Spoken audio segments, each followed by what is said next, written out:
मैं डॉक्टर मानसी मौर्य आप सभी का मौर्य पब्लिकेशन में हार्दिक स्वागत करती हूँ। तो आज हम संहिता इस विषय के बारे में पढ़ने वाले हैं या समझने वाले हैं। होता क्या है कि अब हम सब ने बीएमएस में एडमिशन ले लिया, फिर वो एमबीबीएस नहीं मिलने की वजह से लिया हो या खुद की मर्जी से लिया हो, तो अब आगे क्या करना है।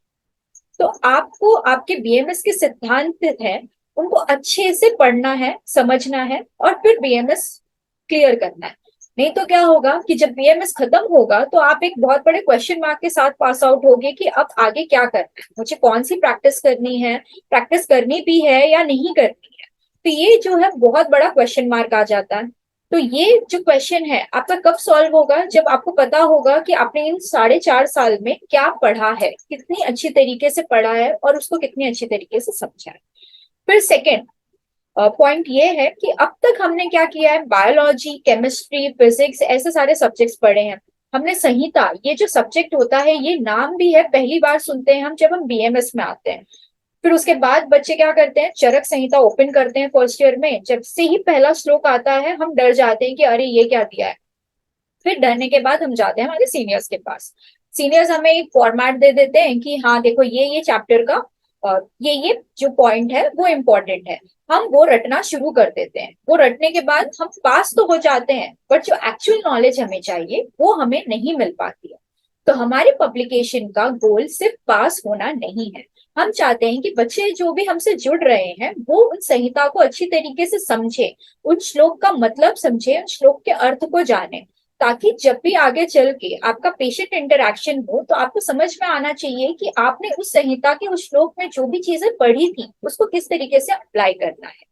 थर्डली, कि जब भी हम आपको कोई भी चीजें पढ़ाते हैं तो हम आपको प्रैक्टिकल और क्लिनिकल अप्रोच के साथ पढ़ाते हैं, ताकि आपको समझ में आए कि अच्छा ये श्लोक जो भी है XYZ वो किस तरीके से डे टू डे लाइफ में काम आता है। अब जैसे दिनचर्या हो गया, तो दिनचर्या का महत्व क्या है ये आपको अच्छी तरीके से बताया जाएगा। ऋतुचर्या का महत्व क्या है ये आपको अच्छी तरीके से बताया जाएगा। इसके साथ अगर आपके कोई भी डाउट्स होते हैं तो वो भी साथ में क्लियर किए जाएंगे।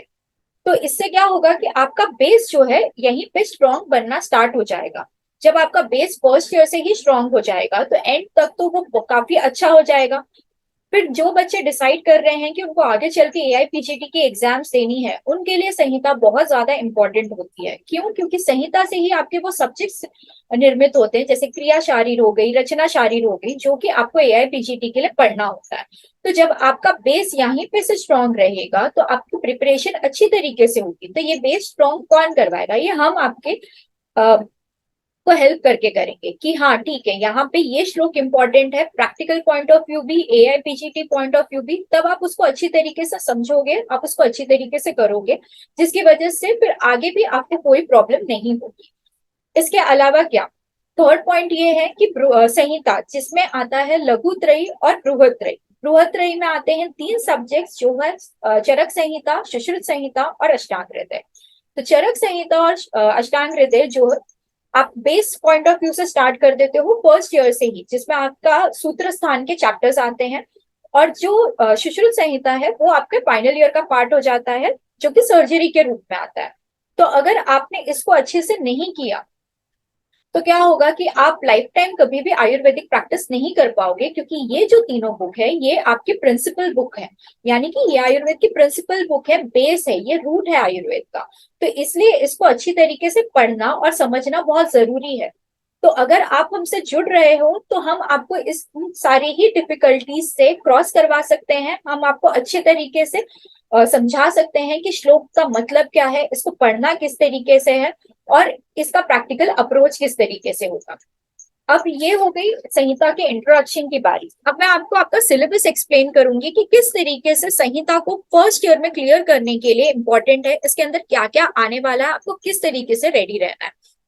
तो आपका जो पेपर है वो थ्योरी होता है 100 मार्क्स का और प्रैक्टिकल होता है 100 मार्क्स का। अब थ्योरी में भी 2 सब्जेक्ट्स आते हैं, यानी कि क्या, चरक का आता है आपको सूत्र स्थान का 12 चैप्टर, यानी कि फर्स्ट 12 चैप्टर, और अष्टांग के आते हैं सूत्र स्थान के फर्स्ट 12 चैप्टर। अब ये जो 12 चैप्टर हैं ये कॉम्बिनेशन परम्यूटेशन के हिसाब से 50 मार्क्स का चरक संहिता होता है, 50 मार्क्स का अष्टांग हृदय होता है, किसी में से कोई भी क्वेश्चंस पूछे जा सकते हैं और 100 मार्क का इस तरीके से थ्योरी बनती है। ठीक उसी तरीके से 75 मार्क्स की वाइवा होती है, 10 मार्क्स के आपके इलेक्टिव्स होते हैं और 15 मार्क्स की आपकी इंटरनल असेसमेंट होती है, जो फर्स्ट सेमेस्टर सेकंड सेमेस्टर्स होते हैं वो, ये मिलकर होते हैं 100 मार्क्स के आपके प्रैक्टिकल। तो इस तरीके से ग्रैंड टोटल होता है आपका 200 मार्क्स का। तो ये हो गई आपके मार्क्स की डिवीजन। अब इसके बाद क्वेश्चन आता है कि अरे 12 चैप्टर हैं, इसमें इतना सब है, मैं एमसीक्यू कौन से चैप्टर से पढ़ूं, मैं एलएक्यू कौन से चैप्टर से पढ़ूं, तो वो भी डाउट आपका यहाँ सॉल्व कर दिया जाएगा। अब मल्टीपल चॉइस क्वेश्चंस यानी कि एमसीक्यूज कितने हैं, तो 20 है। ठीक है, हर एक क्वेश्चन 1 मार्क का आता है, टोटल 20 मार्क्स के होते हैं। शॉर्ट आंसर्स यानी कि एसएक्यू जो है वो 8 होते हैं, 5 मार्क ईच, और एलएक्यू जो होते हैं वो 4 होते हैं। तो इस तरीके से 100 मार्क्स का आपका पूरा पेपर पैटर्न होता है थ्योरी का। फिर उसके बाद जैसे कि मैंने आपको बताया कि अष्टांग हृदय के फर्स्ट सूत्र स्थान के फर्स्ट 18 चैप्टर्स काउंट होते हैं। सेम चरक के फर्स्ट 12 चैप्टर्स जो हैं वो इंक्लूडेड है सूत्र स्थान के। अब यहाँ पे हम ये मार्क्स के डिवीजन देख लेंगे कि किस तरीके से किया गया है। अब जब आपके पास क्वेश्चन आता है कि हाँ फर्स्ट चैप्टर से एलएक्यू आ सकता है या नहीं आ सकता, तो उसका आंसर भी आपके क्वेश्चन पेपर में ही दिया गया है। तो इंट्रोडक्शन टू संहिता, वहां पे एमसीक्यू एक भी नहीं है, एसएक्यू एक भी नहीं है, एलएक्यू एक भी नहीं है। फिर उसके बाद आपके फर्स्ट चैप्टर में से आता है, आपको एमसीक्यू भी आ सकता है, एलएक्यू भी आ सकता है और एसएक्यू भी आ सकता है। सेकेंड चैप्टर में से भी सेम कि तीनों में से कोई भी क्वेश्चंस पूछे जा सकते हैं, थर्ड चैप्टर में से भी। फिर उसके बाद जो फिफ्थ चैप्टर है आपका, उसमें से कोई भी एमसीक्यू नहीं पूछे जाएंगे, कोई भी एलएक्यू नहीं पूछा जाएगा, सिर्फ एसक्यू पूछा जाएगा, क्या द्रव द्रव्य विज्ञानीय अध्याय से। फिर उसके बाद अन्य स्वरूप विज्ञानीय अध्याय से no MCQ, no LAQ, only SQ. Same goes with अन्न रक्षा अध्याय यानी कि सूत्र स्थान का जो 7वां अध्याय है अष्टांग हृदय का, उसमें से भी same no MCQ and no एलएक्यू।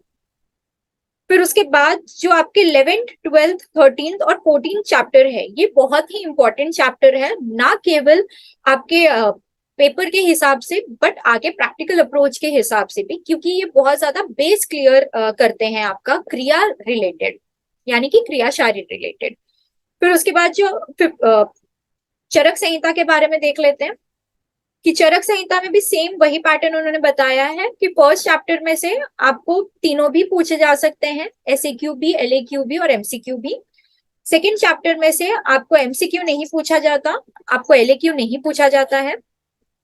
Same goes with the third chapter यानी कि आरकबद्धीय अध्याय जो है, उसमें से एमसीक्यू नहीं पूछा जाता है, एलएक्यू नहीं पूछा जाता है।